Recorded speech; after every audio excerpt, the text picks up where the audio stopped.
Hey guys, welcome to One Piece Explained. I'm Nerdy Perkins. And I'm Redbeard Shanks. And I'm Panda Boy. And today we're going to be talking about our favorite moments of the Whole Cake arc. First, we wanted to go over some of the basics of the arc. So we start off with Sanji being kidnapped and taken to the Big Mom Pirates to be married off. And one of the most interesting things about this arc so far has been the intrigue that's built throughout it. We don't quite know who's going to betray who and what exactly is going to happen. Yeah, we have a lot of interesting ties. Like, for example, Sanji being kidnapped immediately. He's actually kidnapped by the Fire Tank Pirates on behalf of the Big Mom Pirates. So we see Capone there. We think he's a bad guy. But then later we find out, he's shooting Bobbin in the street. So maybe Capone is really not... Well, he's obviously a bad guy, but maybe he's not against us. He's maybe with us. So, there's a lot of crisscrossing there. And then even Germa 66, they think they're going to join the Big Mom Pirates, but really... curtains for them. Yeah, so needless to say, it's been very interesting, and as you can see, we're going to be spoiling stuff, so if you aren't, caught up, or at least to the wedding, there's going to be spoilers, so... What are you doing here? Yeah, exactly. First, we'll talk about one of my favorite moments, the reveal of Tank Man, which is a Gear 4 transformation. This is cool for a couple reasons. First is we get to see him using a more defensive style.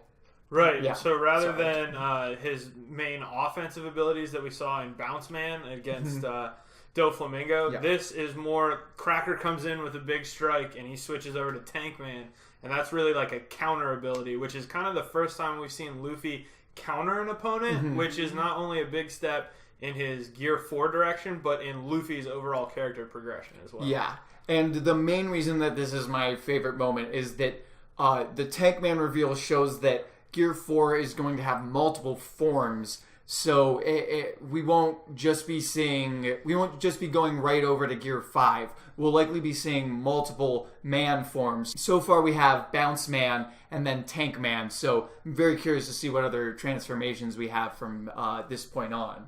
Is there Leg Day Man? Because right now it's been pretty lacking. We're going to bring it on over to David.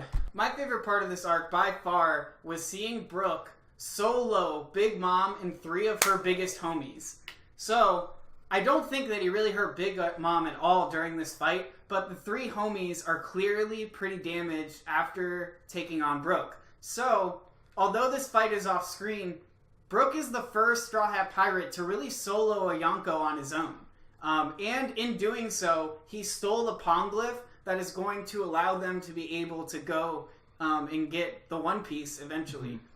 So really, this is a time when an underutilized character so far has shown how much utility he can have. And he's also done some stuff after soloing Big Mom that has shown that he's going to be a big part of the crew moving forward. I've always loved Brooke, so seeing him really shine like this made me really happy. I agree. Yeah, definitely. So... our kind of third and final big moment of this arc. I mean, you could go on and on. We could make a 100-minute video on the moments of Whole Cake. Yeah. But we whittled it down to 3, and my big one would be Sanji and Luffy confronting each other on Whole Cake Island. So this is actually Luffy thinking that he's going to go back to Sanji and they're going to have this big happy reunion and everything's going to be fine and Sanji's going to get on the Thousand Sunny and they're going to be off. Doesn't quite go that way. Sanji actually insults Luffy right to his face. He calls them trash. He really acts like he's above him and kind of takes on this noble air that we haven't seen in Sanji yet. So that moment is kind of weird in that it's a little out of character for Sanji, but it's also weird in that this is the first confrontation that Sanji and Luffy have had in the whole series. And that also is going to set up, in my opinion, a little bit of a rift with the rest of the crew, depending on how Sanji really does re-enter the fold. Whether or not Zoro is going to be okay with that, or some of the other crew members. Because if you remember in Eni's Lobby, Water 7, when Usopp left, Zoro had some really strong words about him coming back to the crew. So we'll see how that plays out for Sanji. Yeah, no, I agree with that. That'll cover it for now. Catch us next week when we cover the new chapter of One Piece. And then the week after that, when the entire magazine's on break, we'll kind of break down our favorite moments of the wedding itself. Yeah, Red Velvet. Yeah, the Red Velvet wedding. But yeah, until next time, like the video if you liked it, subscribe for even more One Piece content every week. Till next time.